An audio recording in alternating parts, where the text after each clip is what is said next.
He said he was working late, but when his phone lit up with "I miss you," she didn't cry. She didn't ask questions. She replied, "Come over." Then she waited, not for drama, for confirmation. What followed destroyed a man's name, exposed a woman's silence, and changed everything the city thought it knew about love, loyalty, and lies. Welcome back to Mr. Charles Stories, where quiet justice speaks louder than revenge, and dignity always finds its moment. If you've ever stayed silent until the truth revealed itself, if you've ever been betrayed behind a closed door, then this story is for you. Before we dive in, take a second to hit like, comment, and subscribe, because every story here carries a heartbeat, a lesson, and a reminder. Power doesn't always roar. Sometimes it waits, patiently. Now, let's begin. Callista stood at the stove, stirring sauce that didn't need stirring. The clock on the microwave blinked 8:42 p.m. Dinner was now 42 minutes cold. Again, she leaned against the counter, one hand holding a spoon she wasn't using, the other cradling her phone as if hoping it would buzz with a miracle. But miracles don't buzz. Excuses do. The screen finally lit up. A short message from Landon. "Still at the office. Don't wait up." Same words, different night. She locked the phone and walked to the table. 2 wine glasses, one still empty. Roasted vegetables now dull. The air smelled like a forgotten effort. She sat, not because she was tired, but because pretending not to care took more strength when you were standing. A woman raised by women who knew how to suffer in silence. A woman who graduated with 2 part-time jobs and no safety net. She was the girl who never asked for more than what she gave. And when she met Landon Roy, the man every magazine called Tech's billionaire phantom, she thought she'd finally met someone who wouldn't make her beg for time, affection, or safety. At first, he proved her right. Now, he was proving her wrong. Their home was everything she never wanted. 10,000 square feet of polished marble, quiet corridors, and emptiness that echoed louder than arguments. People thought she was lucky. She didn't argue. Let them think money softened bruises. Let them believe wealth erased loneliness. Only those who lived inside the glass walls knew that glass cuts deeper than brick. A knock sounded, not the front door. Her thoughts. She looked at the untouched plate across from her. Landon used to love these little dinners, the ones where she lit candles for no reason. Now he ate in boardrooms. She reached for her phone, just to look, not to call. But something was off. It wasn't there. She checked the kitchen counter. There it was, Landon's phone. Her breath stilled, not because she was nervous, but because he never forgot his phone. Never. She glanced around the kitchen like someone watching for ghosts, then reached for it. One touch lit up the screen, and there it was. 3 words, a new message. No name. Just, "I miss you." She didn't blink. She didn't scream. She didn't even feel heat rise to her face. Instead, she unlocked the phone. His passcode hadn't changed. She stared at the message for a long second. The typing bubble appeared. "Can I come over?" She stared at that bubble like it was a live wire. She typed back, "Come over. He's not here." Then she deleted the thread, left the phone right where she found it, turned off the stove, and waited. 39 minutes later, headlights appeared in the driveway. Sleek, clean, quiet. The kind of car that didn't come with guilt. The kind of woman who stepped out didn't wear shame. Tall, confident, platinum earrings that caught the moonlight. She wasn't nervous. She was ready to meet someone else's husband. Until Callista opened the front door, before she could knock. "Didn't expect me?" Callista asked, voice low, calm. The woman blinked. I think I made a mistake." "No," Callista said, her lips barely moving. "You made it twice. First with him, then thinking I wouldn't know." She stepped aside. "Come in." She walked in slowly, not because she was scared, but because she didn't expect to be invited. Callista closed the door behind her and walked past without a word. The woman followed the sound of her heels until they reached the living room. The fire wasn't lit. The room was dim. The silence was louder than anything either of them had expected. "Would you like tea?" Callista asked, already in the kitchen. The woman hesitated. "Sure." Her voice sounded smaller now, less confident than it had outside. Callista poured the water. No sugar, no unnecessary kindness, just honesty, hot and bitter. She handed the mug across the table. "What's your name?" Callista asked. The woman sat down, finally placing her bag beside her. "Riel." Callista nodded once. No judgment, just quiet observation. "And who are you to him?" she asked. Riel didn't speak immediately. She stared at her reflection in the tea, maybe trying to find her backbone, maybe trying to remember what she believed about the man they both knew. "He said you two were separated," she finally said, "that it was private, but basically over." Callista stared at her. No emotion. "We had dinner here 3 nights ago," Callista said. "He kissed me in this room. We laughed. He played a playlist he made during our 2nd year of marriage." Riel's face cracked slightly, but she didn't speak. Callista set her mug down gently. "Did he tell you I was pregnant?" The words landed with weight. Riel's eyes widened. She froze. "No," he said. "You couldn't have kids. That you left him." "I'm not pregnant," Callista said flatly. "But I wanted to see if he lied about something even bigger." Riel leaned back. Her face changed, not into guilt, into fury. "He told me he was done, that he'd finally left you, but that he had to take time for the press to forget, that we'd move forward quietly." Callista pulled a white envelope from the cabinet behind her. She placed it on the table. Neat. Closed. Riel looked at it. "Open it." She did. Inside were photos, timestamps, screenshots, printed receipts of travel overlaps, forwarded bookings, a copied document from a private investigator. All sorted, labeled, clean. "You're not the only one he lied to," Callista said, calm as ever. Riel blinked. "How long have you known?" 2 months. But I needed something stronger than suspicion." She looked straight at Riel. "I needed you." The room fell still. Callista wasn't hurt. She was deliberate. And Riel? She wasn't innocent, but she was deceived. "What are you going to do?" Riel asked. Callista sat back, folding her hands. "I'm not going to destroy him with emotion. That's too easy. I'm going to destroy his protection. Quietly, legally, permanently." Riel stared at her for a long moment, then whispered, "I want in." Callista tilted her head. "Why?" "Because he lied to me. And because I believed him. I helped him break another woman thinking he was already broken." Callista stood. "Follow me." They walked into the study, a room Landon never let visitors into. She opened the drawer beneath the shelf, pulled out a thin black notebook. Inside were passwords, backdoor logins, transaction trails. He's hidden assets from his board, moved company funds through silent partners, all while holding me as the spotless image of the private wife. Riel's mouth parted slightly. "Why haven't you gone public?" "Because scandal wears off. But fraud gets remembered." Callista closed the book. "There's a board meeting in 5 days. He doesn't know it's a full audit. But one board member still owes my father. He's giving me a seat." She turned to Riel. "If you want to help, not for revenge, but for truth, I need the bank statements from the offsite account he gave you." Riel paused, then said, "You'll have them by tomorrow." Callista nodded. Nothing more needed to be said. As Riel left, she turned once at the door. "You don't raise your voice," she said. "You don't even flinch." "I wasn't raised to scream," Callista said. "I was taught to wait. Then strike once." Riel nodded, almost with respect.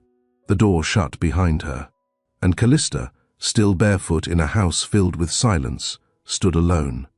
But for the first time, she wasn't the one being played. The next morning, Callista woke early. No alarm, no noise, just instinct. Her eyes opened to the soft grey ceiling of the mansion's guest room, not their master's suite. She hadn't slept in that room for weeks, not since the silence between them began to choke the air in their shared bed. She didn't ask him to leave. She left herself. Quietly, cleanly, she made coffee slowly, deliberately, without music or headlines. Every clink of the spoon against the cup sounded louder in the silence. By the time 9 a.m. rolled in, a message came through on her own phone. From an unsaved number. "I have what you asked for. Where should I send it?" She replied, encrypted. This address, she attached a secure drop link, already set up through a digital privacy vault Landon didn't know existed.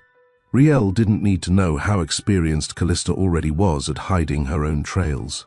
Minutes later, the folder populated. Transactions, transfers, offshore accounts, all linked directly to a side entity Landon claimed was inactive. Callista smiled.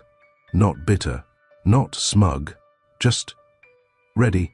She downloaded everything to a separate drive, one that never touched their home Wi-Fi, then locked it inside a box labeled fabric samples, the kind no man would ever think to open. She changed into black pants and a grey blouse, no jewelry. Slick ponytail, neutral nails, the image of calm professionalism, not too wealthy, not too poor. She had a meeting to attend. Before she left, she stood in the middle of the grand foyer, looked up at the chandelier she once picked out with joy. "You thought this would keep me still," she murmured. "But I learned silence from you." She turned the key, locked the front door, and walked away from the house that used to be hers. The ride to the meeting wasn't long, just 15 blocks to the Midtown East building that housed Velvion Tech's executive board offices, but it felt like crossing decades. The man waiting for her in the underground level didn't smile when he saw her. He simply opened the door and said, "You're sure you want to do this?" Callista nodded. "You owe my father." He didn't deny it. Mr. Herrick was the only board member left from the company's founding days, a man Landon barely tolerated and constantly tried to edge out. But Herrick never forgot that Callista's father had once saved his company. From collapse with a quiet investment, no press, no strings. "I arranged for a closed audit review," Herrick said, as they rode the private elevator. "No media, no leaks, just board eyes. That's all I need." They stepped out on the 30th floor. Callista was handed a pass. It didn't have her name on it, just a color code, just like Landon would have wanted. No titles, no trace. But she didn't need a name tag. Her silence would do the talking. Inside the boardroom, a cold spread sat untouched. Coffee, dry bagels. Everyone waited. 12 chairs, 11 filled, 1 empty, Landon's. Mr. Herrick took his place at the head. Callista stood behind him, not seated, observing. "He's late," one board member muttered. Another, typical. At 9:47, the doors opened. Landon strode in, dressed in sharp navy, no tie, confident, clean-shaven, with that usual arrogant calm that made investors throw money at him. He didn't notice her at first. "Apologies," he said. There was a delay at the office. He took his seat, spread out his tablet, then finally looked up, and froze. Callista didn't flinch. She simply met his gaze and blinked once. Landon scanned the room, saw Mr. Herrick, realized the meeting wasn't what he expected. "What is this?" he asked. Mr. Herrick didn't answer. He tapped a button. The screen behind them lit up. A title appeared: Executive Accountability, Internal Review, and Board Confidence Assessment. Landon's brow furrowed. "I thought this was a quarterly adjustment session." "No," Mr. Herrick said. "You assumed it was." He motioned to the screen again. A document opened. Transaction logs, dates, amounts, a routing number. Landon's private shell company. Then came the voice recording. Riel's voice. He said this account was just for us, that it wouldn't affect the company, that nobody knew. Landon's lips parted, but no words came. Callista stepped forward and placed a folder in front of the board chair. Then she stepped back. Mr. Herrick opened it. Inside were photos, stamped receipts, forwarded emails. And one final printed text. She doesn't matter. She was never supposed to see this. Landon's face dropped. He looked around, but no one met his gaze. Not even Callista. He rose. This is a setup. Then clear your name, Mr. Herrick said. Cold. Silence. No one moved. Landon swallowed. I didn't misuse funds. Then you won't mind if we do a full asset trace. He froze, and that was all the board needed. Mr. Herrick turned to Callista. Anything else you'd like to add? She shook her head. Just once. Then said softly, I was never supposed to see this, but I did, and she walked out. Callista didn't wait for the elevator. She took the stairs, each step quieter than her heartbeat, her heels steady, her breathing sharp but calm. By the time she reached the street, the cold Manhattan wind hit her face, but it didn't move her. She stood on the corner, phone in hand, back against the building, watching the city move around her. Then her phone buzzed. Landon. She let it ring, then silenced it. A second later, another message. Landon, what are you doing? Landon, who gave you that info? Landon, talk to me. She turned off the screen and slid the phone back into her coat pocket. There was nothing left to say. A black car pulled up to the curb. She got in, gave no instruction, and the driver nodded, already briefed. She didn't go home. She went to the one place he never thought to look, a boutique co-working space in Soho that she used for writing. Not for business, not for strategy, just peace. It had a soft chair by the window, and the barista never asked questions. Today, she didn't write. She opened her laptop and waited. At exactly 12:03, an alert popped up. From Herrick. Subject, action initiated, your materials were submitted. Formal vote scheduled for tomorrow. He has been informed of pending investigation and placed under board suspension until further notice. Callista exhaled, a slow release of months of weight she didn't know she was holding in her body. That night, Landon didn't come home. Not that she expected him to. The house was still, cleaner than usual. Staff walked lightly. The silence wasn't peace, it was fear. Everyone had seen the headlines. A leak had already begun circulating. Velvion CEO under investigation. Sources cite internal power struggles and private misconduct. His face wasn't on camera. Hers wasn't either. But everyone inside the mansion knew. This wasn't just a corporate storm. This was a reckoning. She took the stairs slowly, not touching the railing, her fingertips trailing against the smooth painted wall. When she reached their bedroom, she didn't walk in.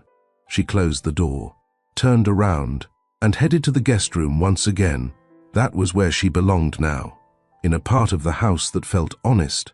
The next morning, Landon finally appeared, not at the door, in the kitchen. He was already there when she came down. Button-down shirt, no tie, jacket slung over a stool, hair a little undone. He poured 2 mugs of coffee, set them on the counter, looked up at her like it was any other morning.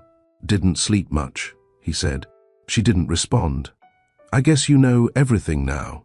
She sat across from him, still, silent. You've always been smarter than people give you credit for, he said, eyes not quite meeting hers. I know. His jaw tightened. You went through my phone? You left it. Landon shook his head, like that part still didn't make sense. That's not like me. No, she said. It's not. That's why I knew something was off. He looked down. You got Riel to help you? She helped herself. I just let her see the whole picture. Landon took a breath. I never meant for it to get that far. Yes, she said flatly. You did. I was going to fix it. She blinked. You only fix things when they break in public. I was breaking in private.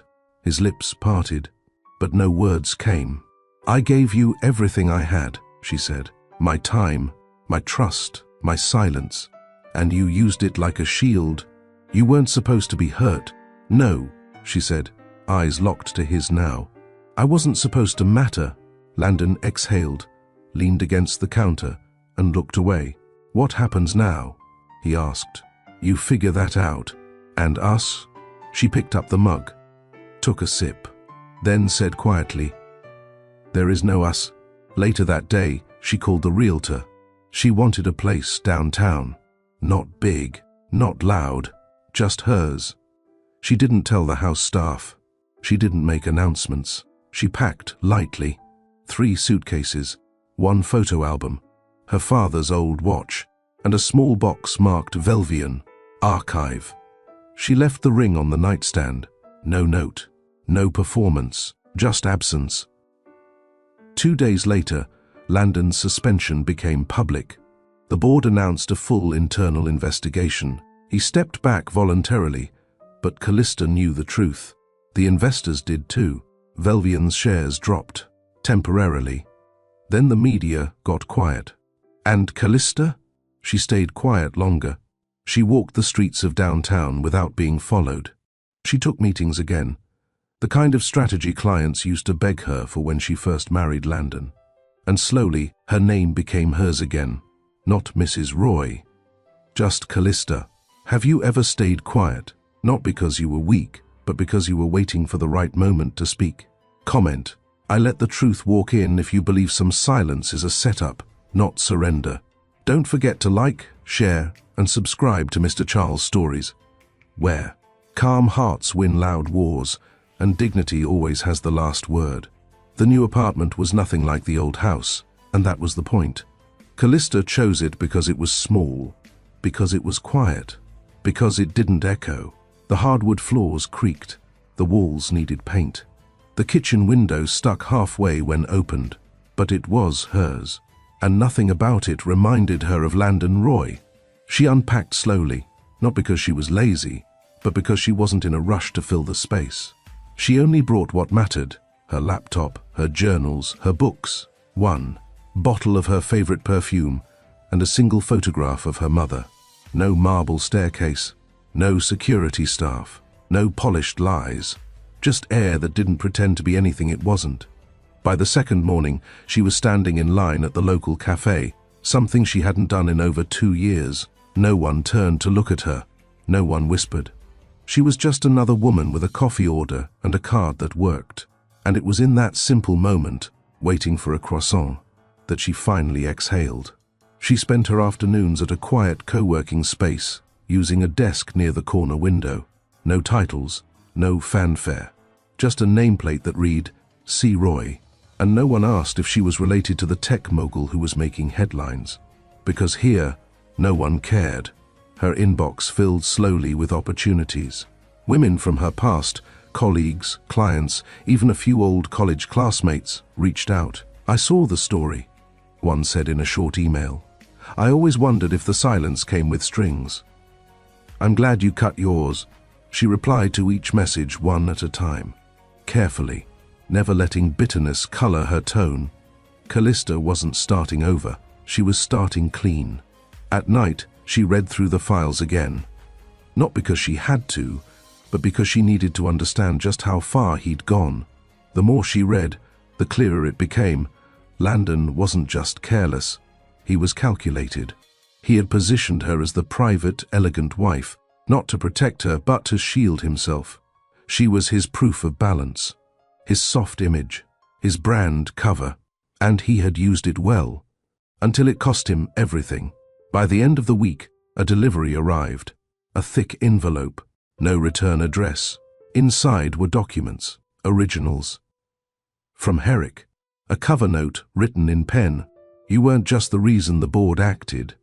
You're the reason we didn't collapse. Use what you need. The rest is yours to burn." Callista slid the note into a drawer, but the files she opened. Inside were executive files that predated even her marriage. Whispers of mismanagement, laws skirted, if not broken, names protected, until now. But this time, she didn't want war. She wanted closure and control.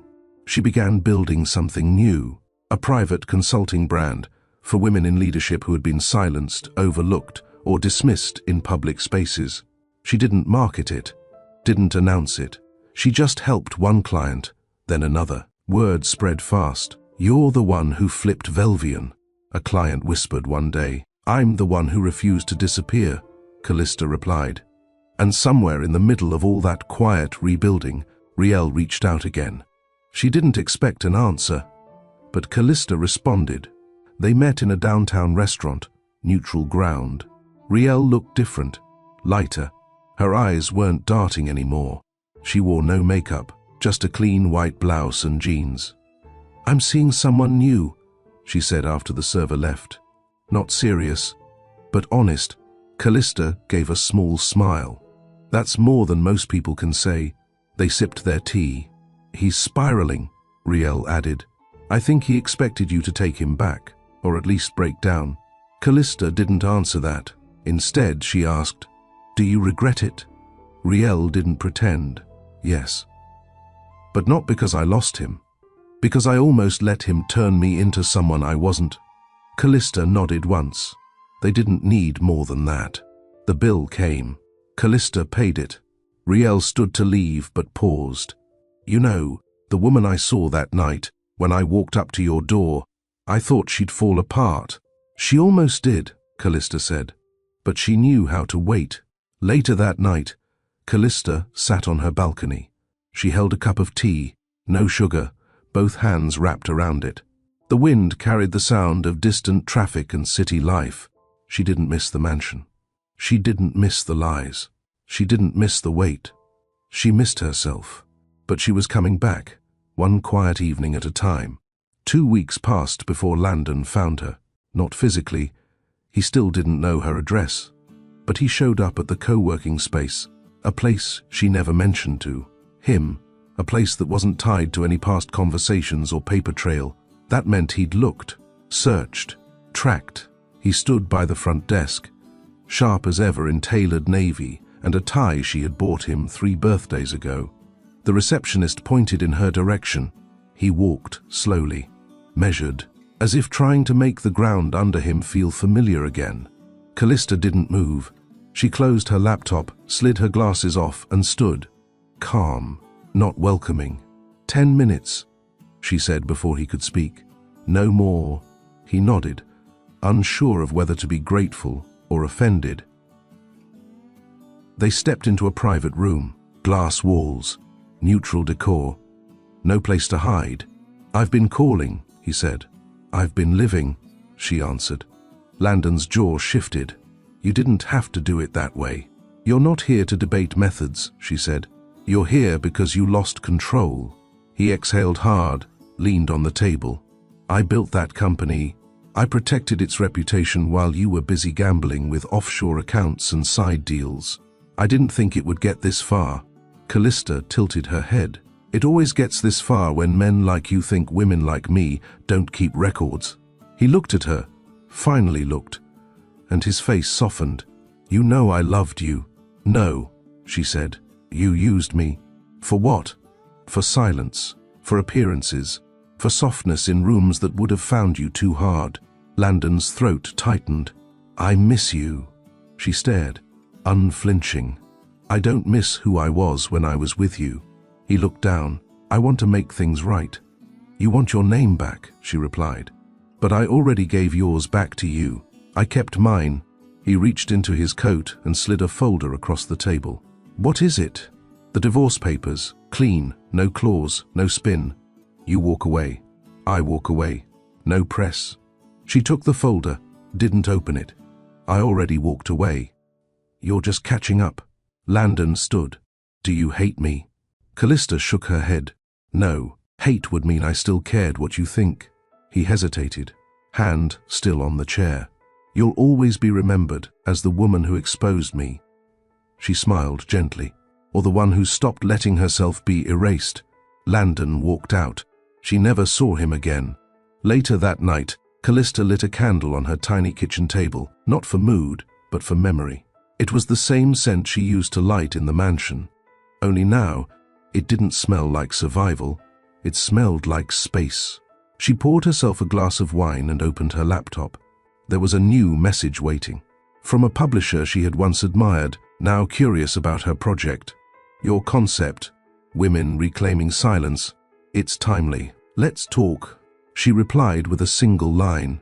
"I've been silent long enough." The next morning, she drafted the first outline of her book. Not a tell-all, not a diary, a guide. For women like her, who stayed, who watched, who waited, and then moved.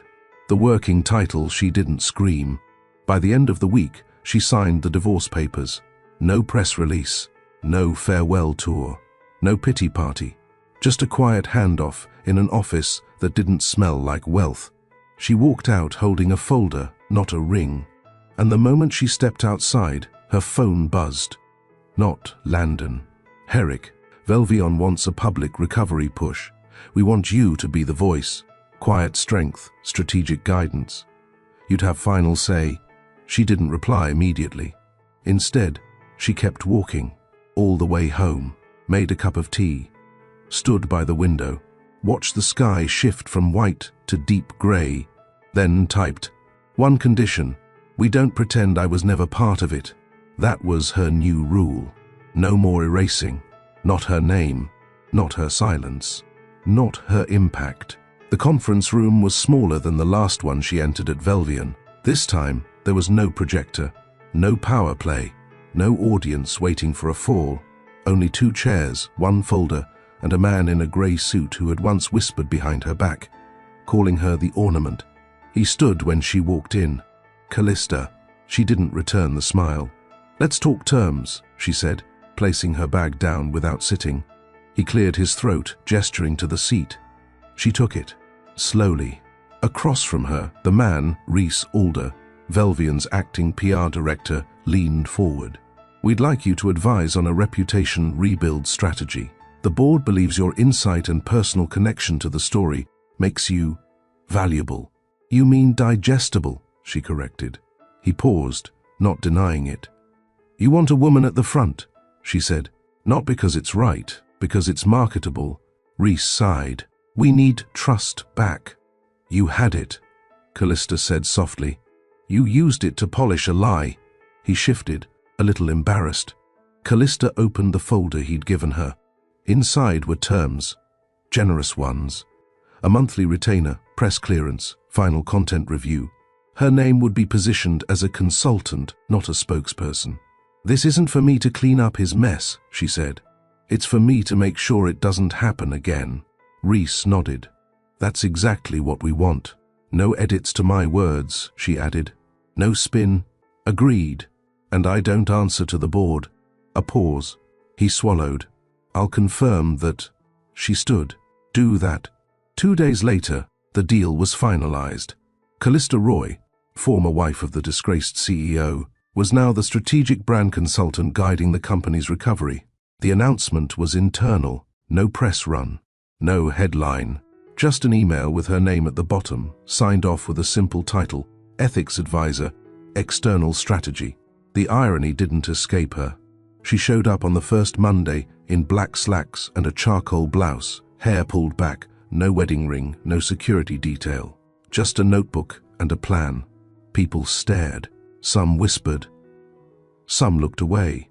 She didn't need their words. She had their attention. Her first presentation didn't include numbers. It included a timeline, a breakdown of every quarter the company had built growth by silencing questions, from employees, from partners, from insiders who raised concerns, and how that silence had always been masked as structure. The board sat uncomfortably.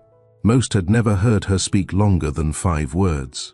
Now she was holding the room without raising her voice. "This isn't about making the public forget what happened," she said. "It's about making sure the people who trusted you know it won't happen again. And if they ask about Landon," one of the older members said. "They will," she replied. "And you won't dodge it. You'll address it head on, not as a betrayal, but as a blind spot you allowed to grow. Do you blame us?" She looked at the man for a beat longer than comfort allowed. "I blame everyone who watched and said nothing." Silence followed. Then someone nodded. Then another. Outside the room, she paused in the hallway, standing near the glass. Rhys joined her. "That was bold," he said. "It was basic," she answered.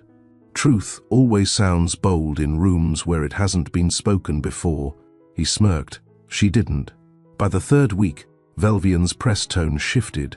Less sparkle, more accountability. She made them remove the fluff, the buzzwords, the empty statements. When they asked how far they should go, she gave them a new line to post. We failed to protect the trust placed in us, but we're rebuilding it with those who spoke when it wasn't easy. Starting with one who didn't scream. It was the only time they used her voice publicly. It didn't go viral. It went quiet. And that was enough. The invitation came through a soft ping on her phone. Not an email. Not from Herrick. Not from the board. It was from someone she hadn't heard from in years. Monica Lane, former marketing director. One of the few women Callista had once worked with, before Landon made it clear he didn't like her having friends inside the company. The message was short. Saw the internal memo. You back? I owe you a coffee and about 4 apologies. Callista stared at the screen. Monica had vanished after a PR slip that wasn't her fault. Landon had her removed. Quietly, efficiently, no warning. And Callista, then still playing the role of wife, had said nothing. But she remembered. I'm downtown. Send me a time. An hour later, they were seated in a cafe near Union Square.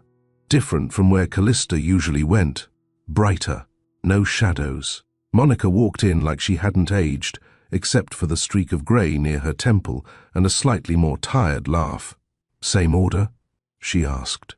Callista nodded. Still no sugar. Monica placed the order, sat, then leaned in like no time had passed. Okay, I'll go first, she said. I should have warned you. I knew what he was doing. I saw how he used you in every press cycle. Callista raised an eyebrow. Why didn't you say anything? I was scared, Monica said, eyes not flinching. He controlled everything. My promotions, my schedule, my exit package. Callista didn't soften. And now? Monica breathed out. Now I want back in. But not to work for him. To work for what Velvion could have been if you were allowed to speak. Callista looked at her. You're not here to ask for a job. No. I'm asking for a partnership. That changed the air. Monica slid a small folder across the table. Inside were concepts, content angles, brand realignment ideas that didn't center male leadership, but the brains behind product evolution. Some of them were bold, sharp, and everything Velvion used to avoid. You've been sitting on this. I was waiting for someone to show up who'd know what to do with it. Callista closed the folder. We're not rebuilding Velvion. We're changing the way it tells the truth. They shook hands. Quiet, firm, no ceremony. By the end of the week, Monica was brought in under a new department, strategy and ethics. She reported directly to Callista, and the changes began. The company's homepage shifted from faceless tech brilliance to actual people. Engineers, designers, women in development. Stories started surfacing, not about innovation, about accountability, about rebuilding trust, about who Velvion forgot and who was still willing to build anyway. Internally, employees felt it. One engineer stopped Callista in the elevator. Your voice at the board meeting, he said. It made me stay. She didn't know his name, but she nodded once and said, then it was worth it. That Friday, she left early. She took a long walk down Bowery and ended up at a small bookstore tucked between 2 closed galleries, the kind that still smelled like paper and didn't carry bestsellers near the window. She wasn't looking for anything, but something found her. A thin, unassuming book, no author photo, no flashy cover, title, Women Who Waited, then moved. She opened the first page. The quote read, "Some women don't leave the fire because they're afraid.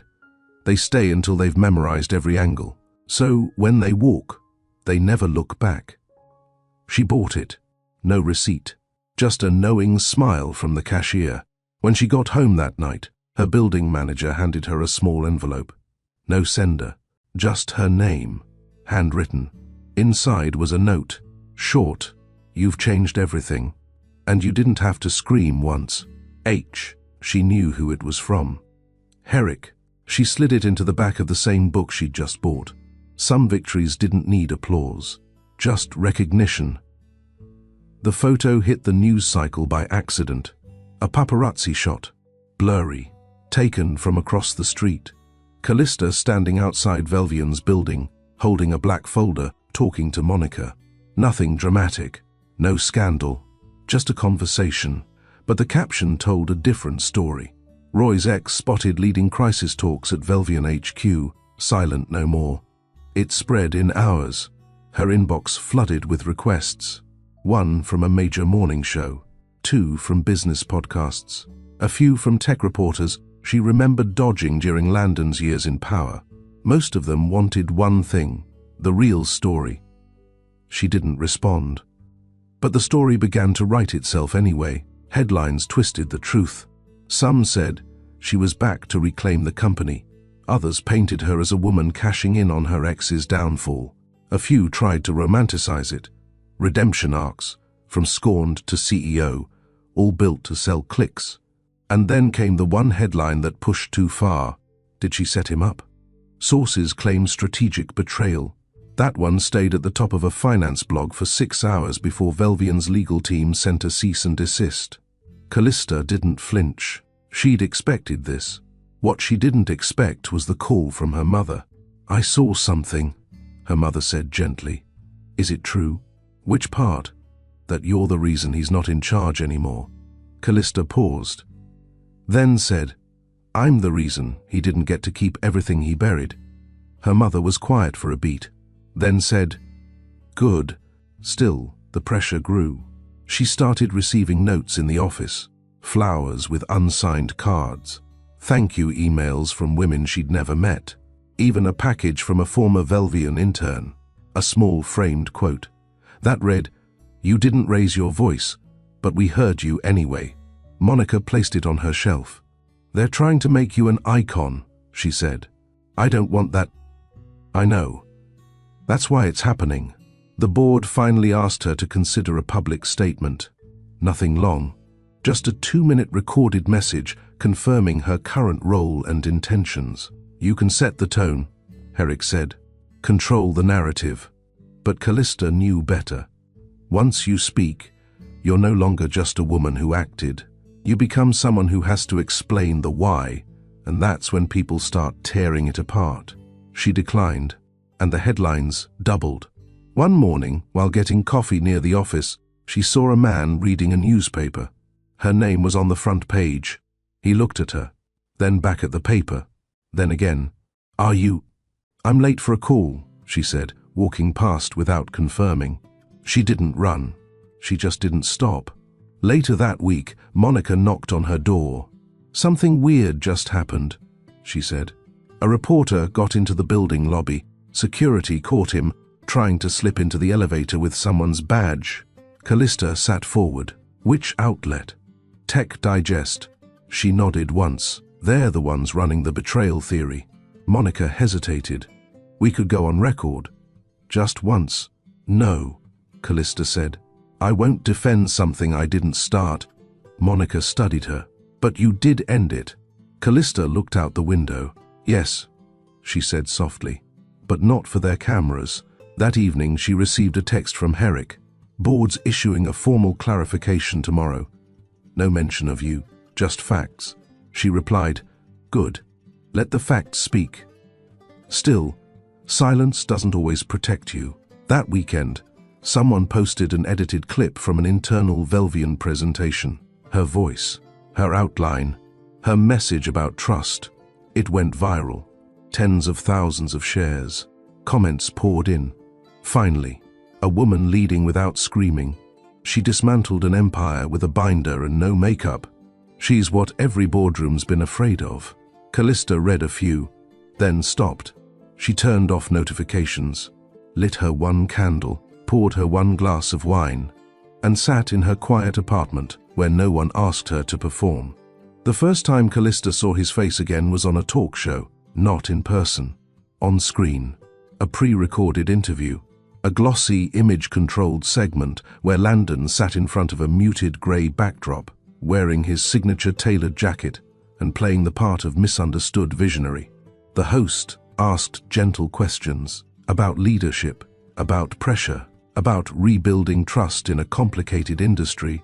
He smiled, humble and controlled. But then came the line that made Callista sit up straighter on her couch. Everyone's focused on who brought the fire down, but they never ask why I built the match factory in the first place. The host tilted her head. Are you referring to the audit? The board's investigation? He smirked. I'm referring to betrayal, repackaged as bravery. And just like that, the war he never won in private, he tried to start in public. By morning, the clip had circled every major business outlet. His team reposted it with careful captions. The full truth deserves to be heard. There's always another side. Some people burn bridges just to be seen. Monica texted her a screenshot. He's baiting you. Callista replied with one word. Expected. But expected didn't mean ignored. Within hours, her name was back in the headlines. Only now, the tone had shifted. From quiet strategist to calculated ex-wife, Herrick called her that evening. I can issue a correction. No, we can remind them of the facts. No, she repeated. Let them write. He sighed into the phone. I know what you're doing. Yes, you're choosing silence again. I'm choosing not to lower my voice to match his volume. He paused. What if it doesn't go away? It will. How do you know? Because this isn't about fire, she said. It's about fuel. And he just ran out. But not everyone stayed quiet. The next day, one of Velvian's junior engineers, a woman who had once been escorted out for speaking up about unfair promotions, posted a thread. She didn't tag anyone. She just wrote, "The woman you're watching stay silent is the same one who sat in a back room 6 years ago and made sure the internship program included women from underfunded colleges. She never asked for credit. She never demanded applause. But when it was time to speak, she didn't need to scream. She brought the truth in a folder. And now he wants to make it about betrayal." The post blew up. Thousands of shares. Thousands of comments. Women from different industries joined in. Men too. Quiet voices who remembered the one time she replied to an email they sent in fear or recommended them when they had no connections. They told the story he was trying to rewrite, not with edits, but with memory. Monica walked into her office midday, breathless, holding her phone. You've gone viral. Callista didn't flinch. For what this time? Not for anything you said, for everything you didn't. She turned the screen toward her. There it was. Hashtag she didn't scream, no selfies. No outrage. Just quiet truths being posted. Moments of dignity, restraint, wisdom. A movement born from stillness. I didn't ask for this, Callista whispered. I know, Monica said. And that's why it works. By evening, media outlets began to shift. The talk show removed Landon's quote from their official caption. 2 reporters reached out with follow-up questions, but this time for profiles on women reshaping boardrooms through strategy, not scandal. Herrick emailed again. Still want to stay quiet? Callista replied, yes. Let the silence speak for itself. But that night, as she sat on her balcony, the wind stronger than usual, she knew something had changed, not because she was being talked about, but because she no longer had to explain why she left. The world saw her now, not as the wife who caught a message, but the woman who built her own signal. The email came late on a Wednesday. Subject line, invitation to speak, Women in Leadership Forum. It wasn't flashy. No corporate logos, no name dropping. Just a quiet request from an organizer named Ray Ellis, founder of a non-profit that supported women reclaiming power after public failure, workplace silence or betrayal. The message was simple. We don't want a headline, we want a heartbeat. You don't have to give a speech. You only have to show up. Callista stared at it for several minutes. She'd turned down dozens of offers in the last month. Panels, interviews, awards. Every one of them wanted the same thing, her story, her angle, her moment of fire. But this felt different. This wasn't about her reputation. This was about her reality. She didn't reply right away. She closed her laptop, stood up, and looked around her apartment. The kitchen still smelled faintly of mint tea. Her scarf was draped over the couch. A single framed photo of her mother sat near the bookshelf. Everything here was quiet. But inside her, something had shifted. She opened the email again and replied, "I'll come. I won't speak on a stage, but I'll sit in the room."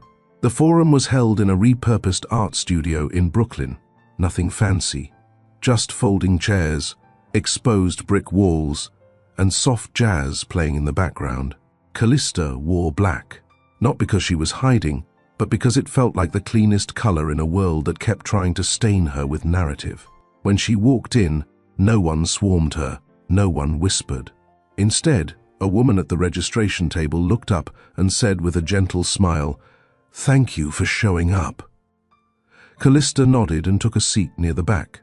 She didn't need the front row. She wasn't there to be seen. The conversations began. One by one, women stood up and shared. Some with trembling voices, some without looking up, some with laughter buried inside hurt. A teacher who'd been forced to resign after reporting harassment. A founder who lost her startup after investors backed the man who stole her pitch. A mother who was fired during maternity leave and told to stay grateful. A therapist who admitted she never once took a sick day in 10 years.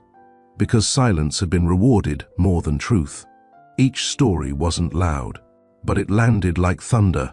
By the third hour, someone mentioned Callista, not by name. Just a passing phrase. That woman who left the mansion without saying a word. She didn't just leave. She set the blueprint. The room nodded. And still, Callista didn't speak, but her eyes said enough. During a short break, Ray, the founder, came over. She handed Callista a cup of ginger tea and sat beside her on the bench near the window. "You didn't have to say yes," Ray said. "No, you didn't even have to walk in." Callista sipped. "I needed to." Ray smiled. "We're glad you did." They sat for a long moment in silence. Then Ray asked, "Do you regret not telling your story to the media first?" Callista looked out the window, where the wind moved a line of prayer flags on a nearby balcony. "No," she said. "I didn't need a microphone. I needed a mirror." At the end of the evening, Ray took the small stage to thank everyone. Then, before closing, she paused. "I wasn't going to do this," she said, scanning the room. "But she's here." People turned. Ray didn't name her. She didn't have to. "We talk about strength like it's volume," Ray said. "But sometimes, strength is what stays behind after everything loud has left. And tonight, one of the quietest women in this room gave the rest of us permission to keep going." The room didn't clap. They just stood, one by one. Not for applause, for recognition. Callista stood with them.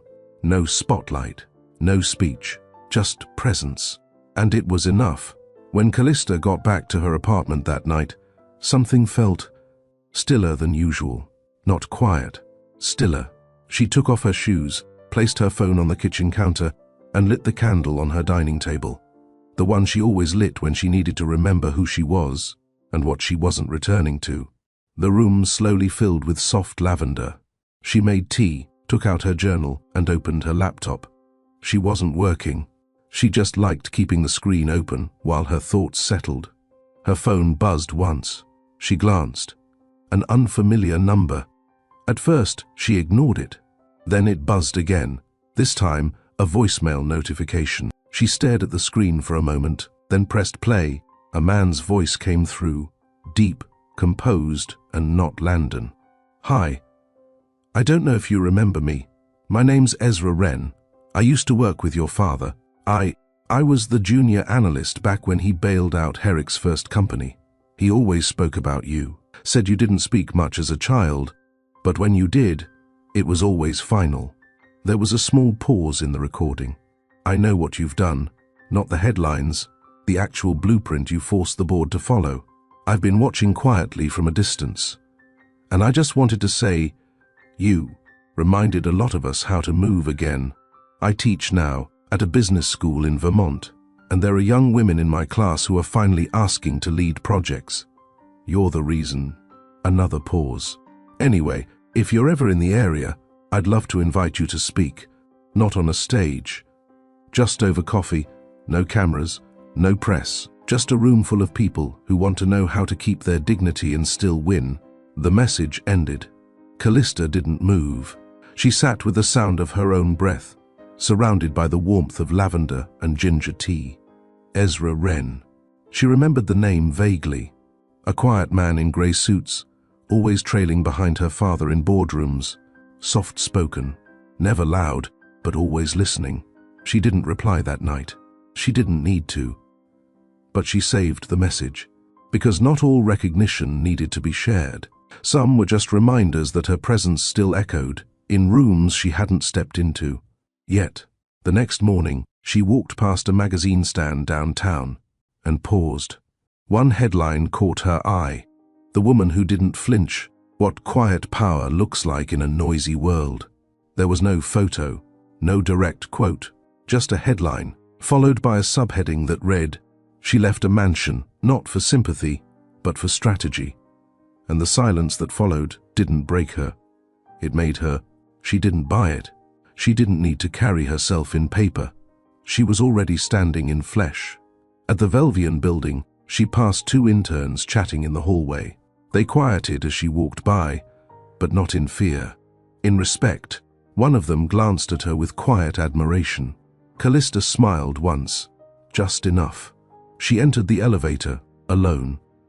As the doors closed, she stared at her reflection in the metal. No ring, no apology, no script, just a woman who saw everything and stayed long enough to decide what to do with it. Have you ever walked away from something powerful and found something greater in your silence? Comment she didn't scream. She moved if you believe quiet strength can still echo loudly. Like, share, and subscribe to Mr. Charles' Stories for more narratives where dignity speaks louder than revenge. The call came through her assistant at Velvian. Not urgent, but personal. He stopped by, the assistant said softly. Said he didn't want to disrupt your schedule. Just left a note.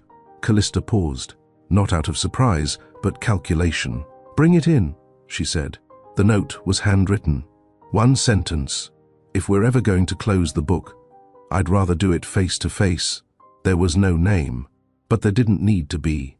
They met at a quiet restaurant in Tribeca, not one of the places they used to frequent. No velvet booths, no paparazzi traps, just low lighting and tables far apart. Landon was already there when she arrived. He stood when she approached, a habit he hadn't used in years. She didn't speak. She simply sat down. He did too. The waiter came. She ordered water. He didn't order anything. I wasn't sure you'd come, he said after a pause. I wasn't sure you deserved it, she replied. Landon's face didn't flinch, but his fingers tightened around the edge of the table. Then why are you here? Because closure doesn't need to serve you, Landon, she said. It needs to release me. He nodded slowly. I deserve that. No. You deserve the truth, she said, and I never gave it to you clearly, so I will now. She leaned forward, her voice low. You didn't lose me because of Riel.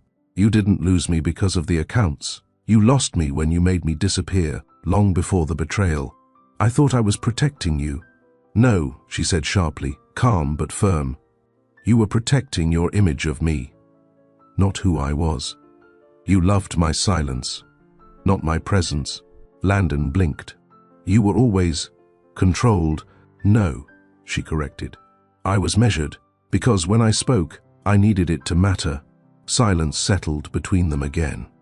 The waiter returned, this time with a bottle of wine Landon had pre-ordered. She waved it off. Still pretending things didn't burn? She asked. Landon exhaled. I've stopped pretending. Mostly, she studied him. He looked smaller, not in size, but in spirit, like someone still holding weight in his hands, unsure what to do with it. I didn't know how to love you in public, he said. I didn't ask you to love me in public, she answered. I asked you not to treat me like a prop. You were never a prop. Then why was I always edited out of the picture? Landon didn't answer. He couldn't. Finally, he said, "Do you regret anything?" She considered it, then nodded. "Yes. I regret not leaving sooner." The words didn't sting. They just hung there, undeniable. "And now?" he asked.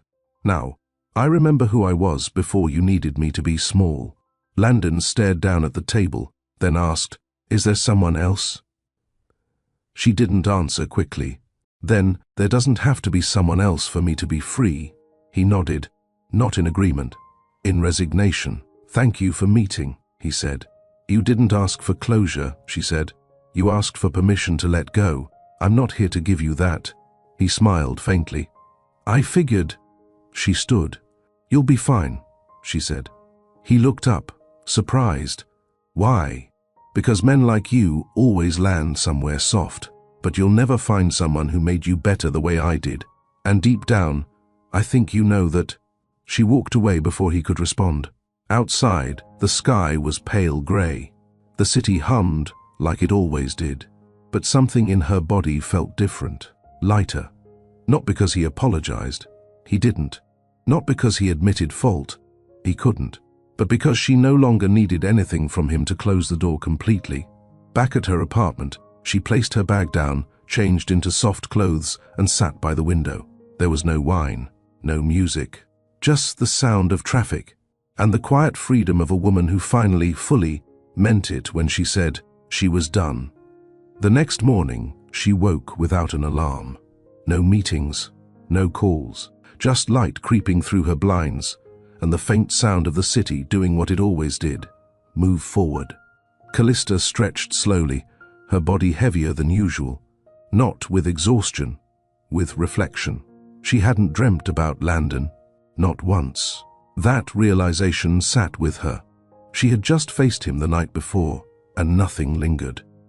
No shame, no longing, no second-guessing. That was its own kind of healing. She made breakfast with intention, not out of necessity. Sliced fruit, black coffee, her favorite almond toast. The simple routine reminded her of mornings before the mansion, when success didn't mean silence and her name wasn't linked to someone else's empire. She opened her laptop. One new message. From Herrick, "The board wants to name you in a legacy report." Final page, quiet acknowledgement, no quote, just a line. "We course corrected because someone in silence didn't flinch." "Your call."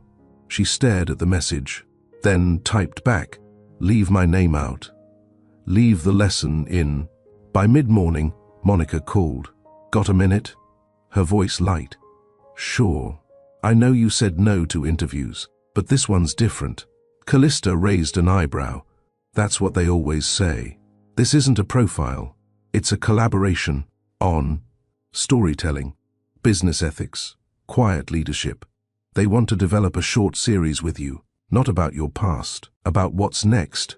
Callista walked to her window, watching two kids race on scooters down the sidewalk below.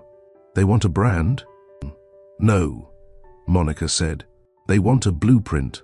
The meeting happened 2 days later in a small editorial loft downtown.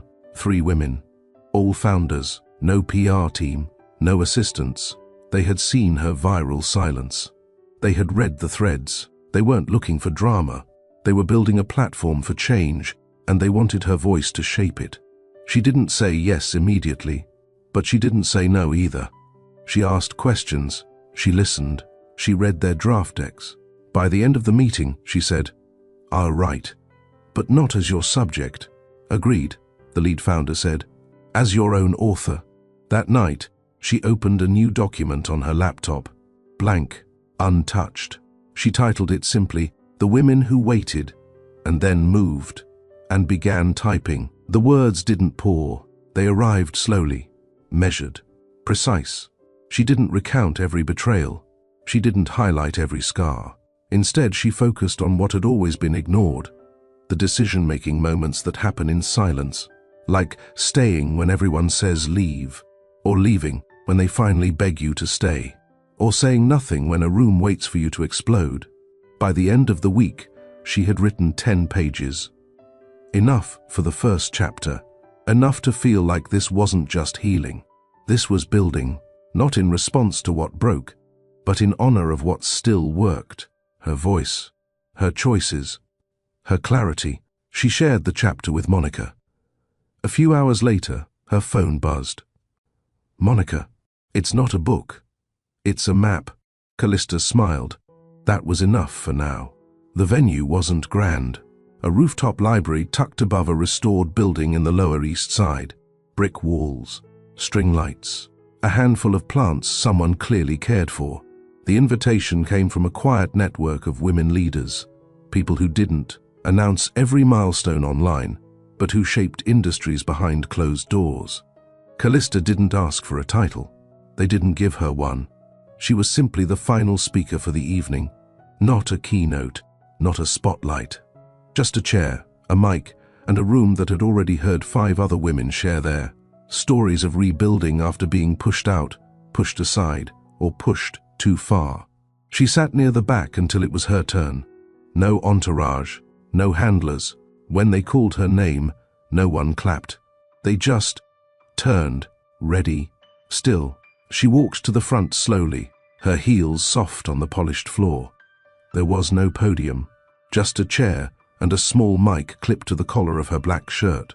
She didn't carry notes, didn't need them. She sat, crossed one leg over the other, took a slow breath, and then she began. "I used to think silence was something that protected people." Her voice was steady, not loud. "I was taught to listen more than I spoke, to measure before responding, and in most rooms, that kept me safe. It made me agreeable, easy to like, easy to overlook." Some women in the audience nodded quietly, and I was okay with that for a while. I thought being small meant being safe. She paused. But the truth is, being small isn't the same as being invisible. People see you, they use you, they rely on your silence, because your silence keeps them powerful. A few audible hums. But what they never count on is that silence teaches you everything. Where the money flows, who avoids accountability, what they say when they think you won't respond. More nods. Callista uncrossed her legs, sat forward slightly. "I didn't leave my husband because he lied. I left because he built his power on the belief that I would never speak. That held the room in stillness.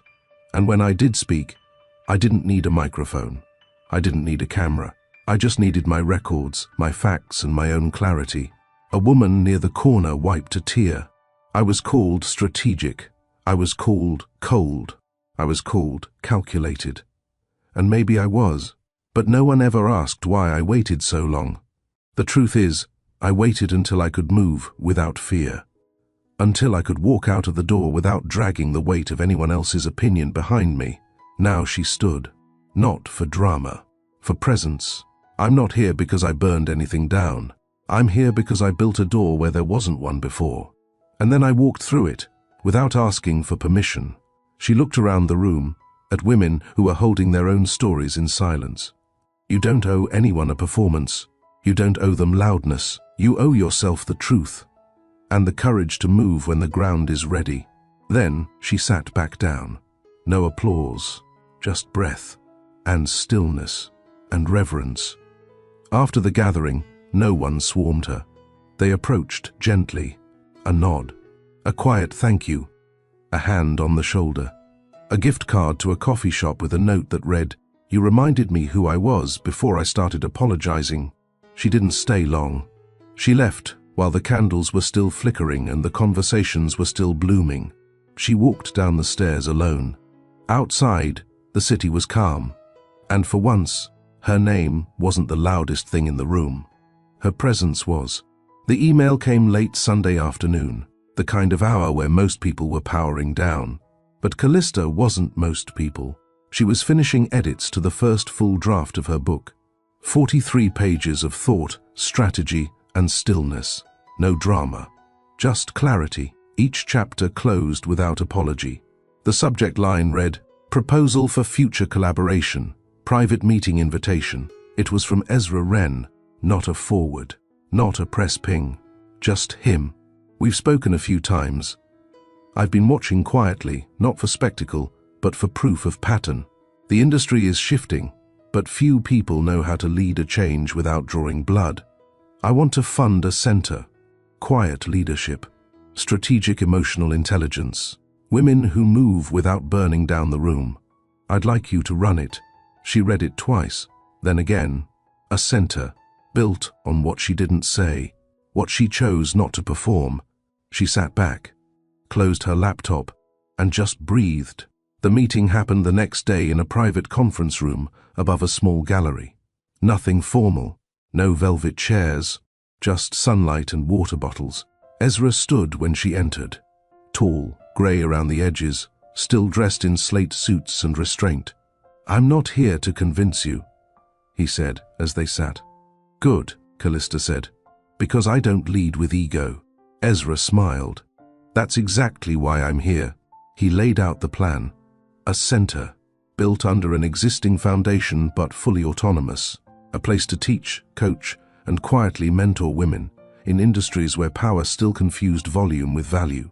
No PR campaign, no magazine features, just impact, tracked by outcomes, not optics. "I want the future to be built by people who don't need the front row," Ezra said. "And I want you to design that curriculum." Callista listened, nodding occasionally. But her mind wasn't racing, it was aligning. She could see it.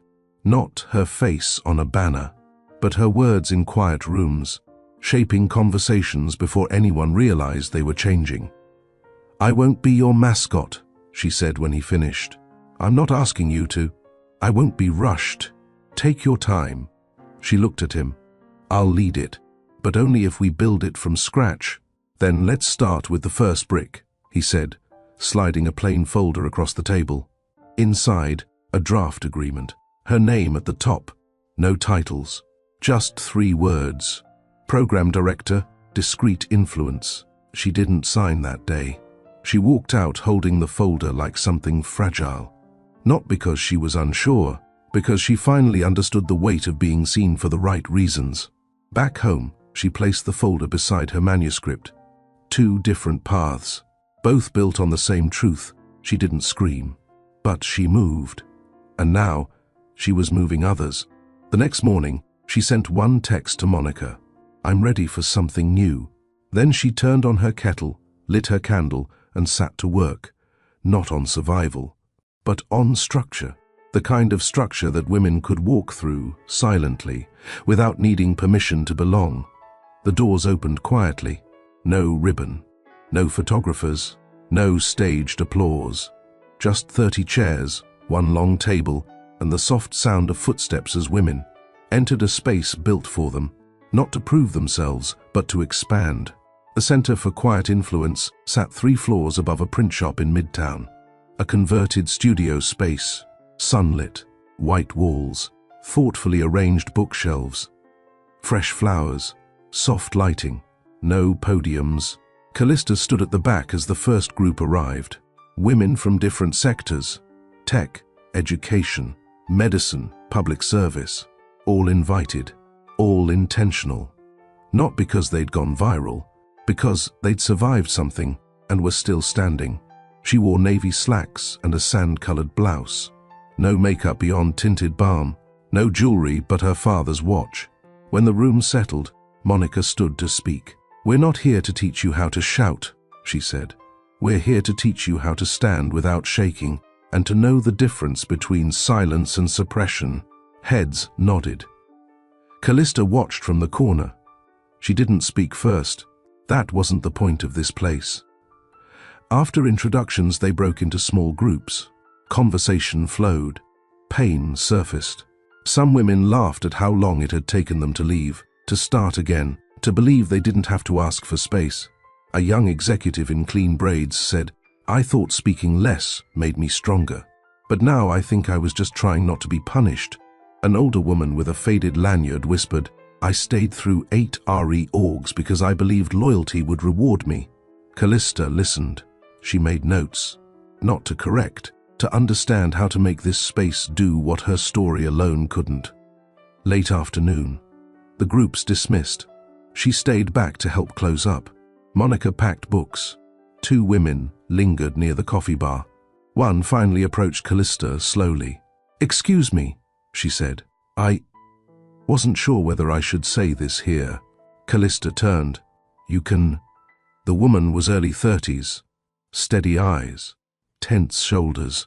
I used to work under Landon. In PR. Callista waited. She didn't stiffen. I was there during the worst of it.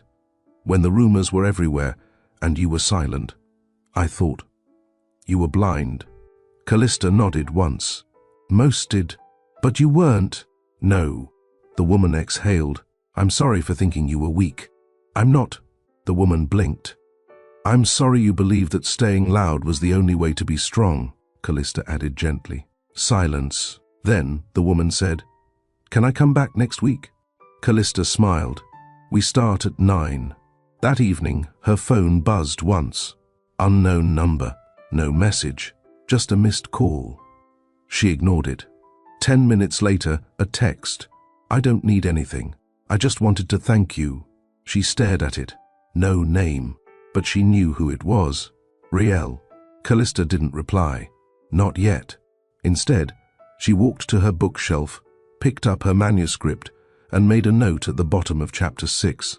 Sometimes, the people who broke with you are still breaking. Let them. She stood by her window as the sun dropped. The lights of the city blinked to life below. No headlines, no buzz, just a room filled with change that didn't need to be loud. She was no longer reacting. She was rebuilding. 3 days later, an envelope arrived. No branding, no note. Just her name, written in ink on cream-colored stationery. Inside was a formal letter. Simple, but direct. You are cordially invited to participate in the upcoming private equity and leadership summit as a featured voice on post-silence influence. The panel will include women who've redirected power, reshaped legacy, or redefined presence after being underestimated. You were nominated anonymously. If interested, no press will be notified. We simply want your voice in the room. Callista folded the letter once, placed it on the counter. She stared at it while steeping tea, unsure if she should feel honored, wary, or indifferent. She didn't like rooms that once looked through her, now pretending to see her. But something in the way the letter was worded made her pause.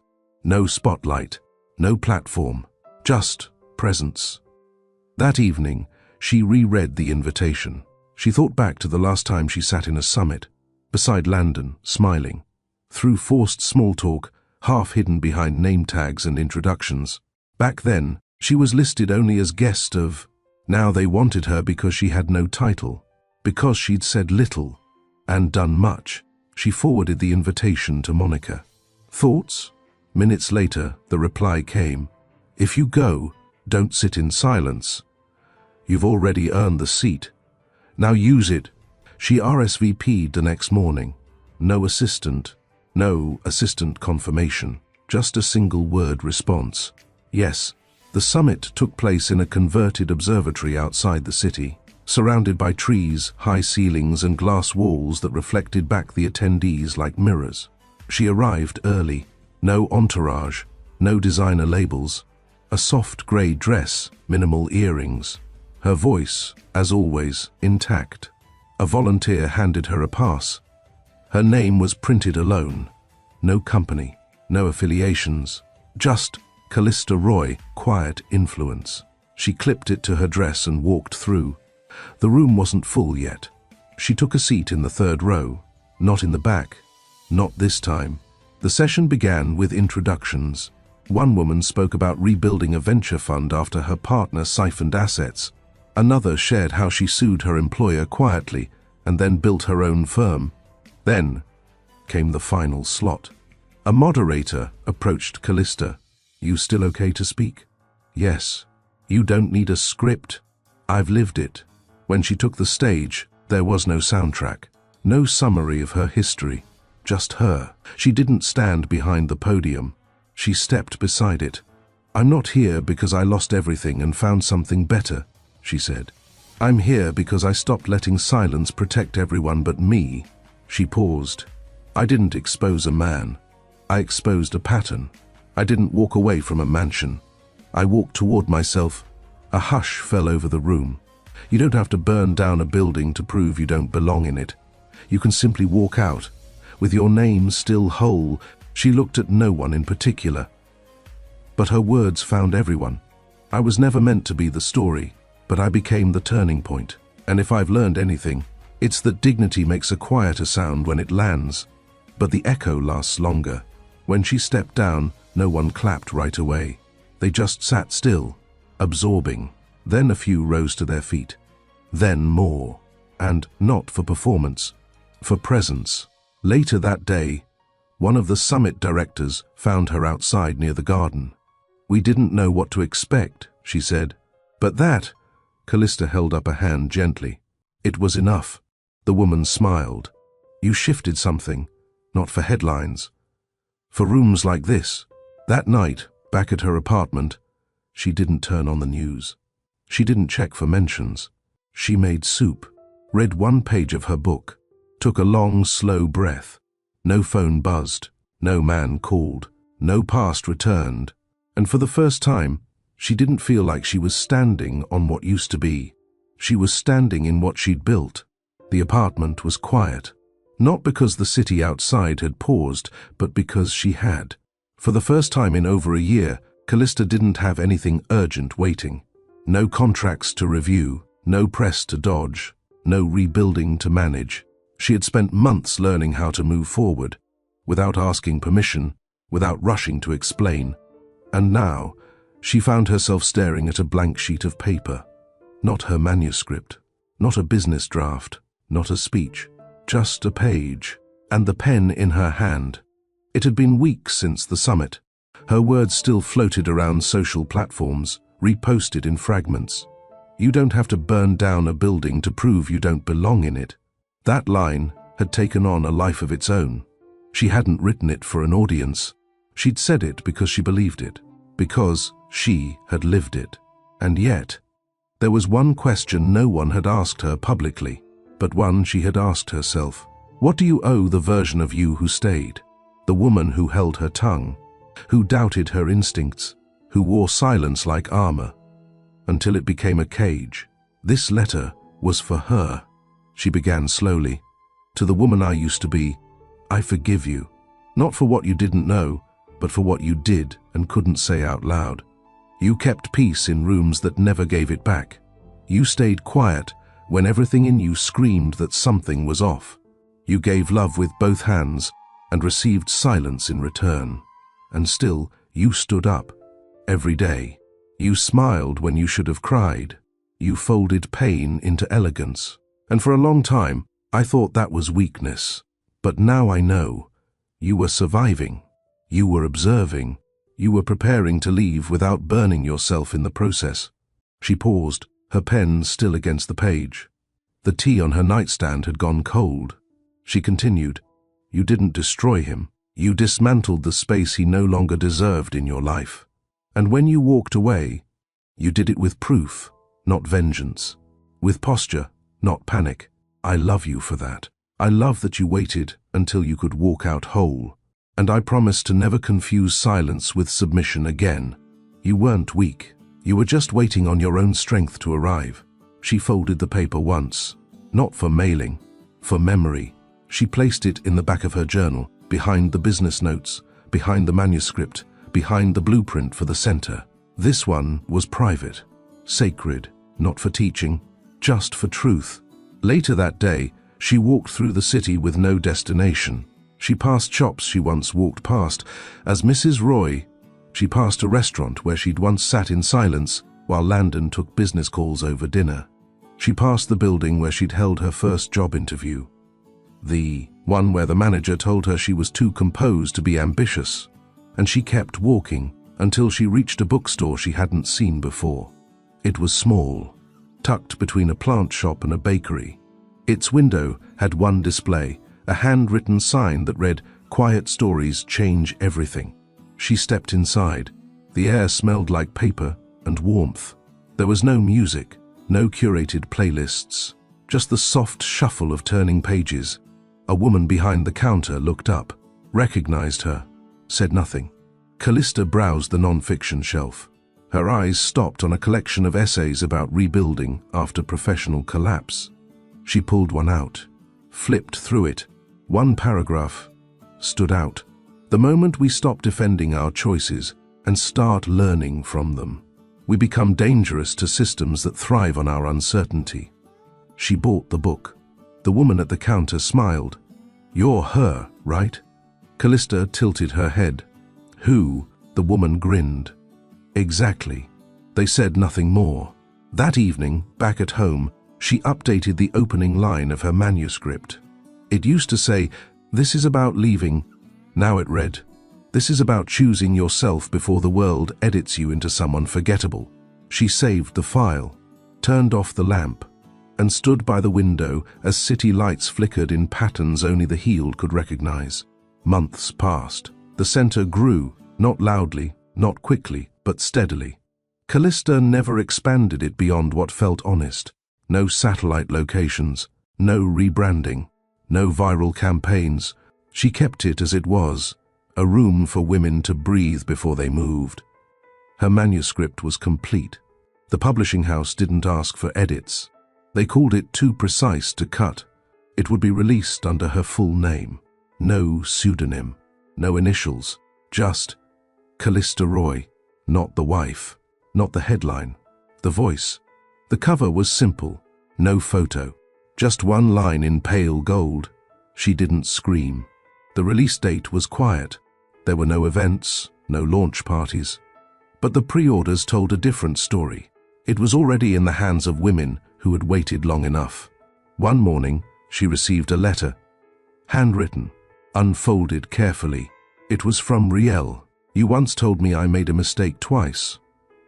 You were right, but I'm writing now because I made a third mistake I haven't admitted. I thought you were finished, that you were walking away from everything. But now I see you didn't walk away.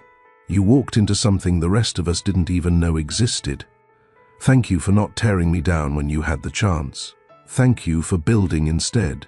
There was no return address, just a note at the end. "If I ever teach my daughter how to hold power, I'll start with your story." Callista folded the letter, slid it into the back of the same journal that held her note to her past self. No response was needed. The next week, she walked through the hallway of the center. Two women stood near the bookshelf, both holding notebooks. One was whispering, teary-eyed. "She said, I didn't need to scream," the woman murmured. "She said I could sit in silence and still be heard." Callista paused. They didn't see her, and she didn't interrupt. She didn't need to. Her voice had already spoken, through someone else now. That night, she walked to her balcony. The air was cooler, crisper. Fall was arriving. Change had long since settled inside her. She poured one glass of wine, lit one candle. Then, she opened the final draft of her speech for the center's upcoming private gathering. Not a public statement, just a closing reflection for those who had walked with her through the last season of stillness and strength. She adjusted the last paragraph. "I'm not the story. I was just the one who stayed long enough to carry it all to the door. And when I walked out, I didn't slam it. I didn't set it on fire. I closed it." And that was enough. She stared at it. No edits. She clicked save, closed the laptop, and stepped outside again. From the street, you couldn't tell who lived in the apartment above the bookstore. You couldn't see that a woman once erased had built a new chapter out of truth, page by page without noise. But if you listened closely, on certain nights, you could feel the sound of stillness, and the weight of a final word that didn't need to shout to be remembered. She didn't scream. She moved. If you've ever been quiet for too long, if you've ever watched someone ignore you, erase you, or underestimate you, let this story remind you, your silence is not weakness. It's strategy. Callista didn't fight to be seen. She waited until truth walked in the front door, sat across from her, and told its own story. She didn't burn bridges. She built a new path, one that didn't require her to explain, to beg, or to perform. She let the facts speak. She let her dignity do the talking. And when the world finally listened, she was already gone. Gone, but free. If you've ever let your actions speak louder than your pain, drop a comment below. She didn't scream. She moved. Let's flood the comments with that line. Let someone scrolling by remember that quiet doesn't mean defeated. Like this video if Callista's strength inspired you. Share it with someone who needs a reminder that stillness can carry power. And if this story moved you, hit subscribe to join Mr. Charles Stories, where calm hearts win loud wars and truth always finds its voice. Thank you for watching. Now go. Walk through your next door quietly and let it close behind you.